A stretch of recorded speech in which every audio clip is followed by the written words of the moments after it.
الحمد لأهله والصلاة على أهلها أما بعد.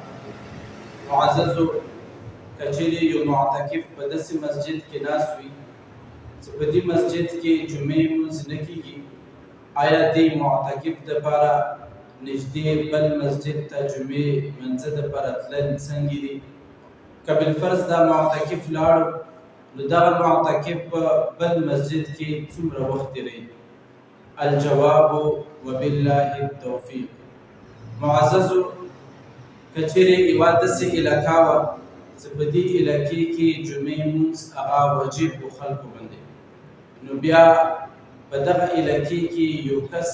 داسې معتکف ته چې هغه په داسې مسجد کې ده چې په دې مسجد کې جمعې لمونځ نه کېږي،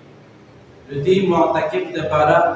نږدې بل مسجد ته چې هغه جمعې منځوله ده دې مسجد ته تلل دې معتکف دپاره جایز دي، خو لیکن دومره ده چې معتکف به دې خبرې خیال ساتي چې دغه دویم مسجد ته به په داسې وخت کې ځي چې دا معتکف داسې وخت ته ورسېږي چې هغه ځای کې دا 4 رکعته سنت هم وکړي او خطبه هم واوري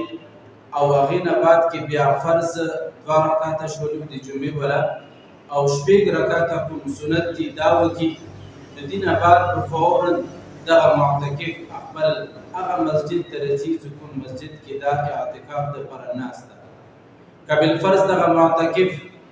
په دویم مسجد کې جمعې لمونځ وکړلو او په هغه ځای کې وخت تېروي، هغسې انتظار په هغه ځای کې ناست ده، هسې وخت لګوي په هغه مسجد کې،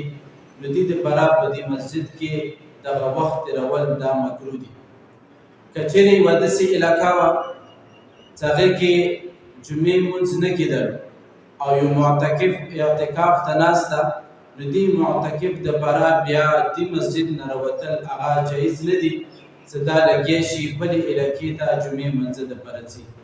والسلام علیکم ورحمة الله وبرکاته.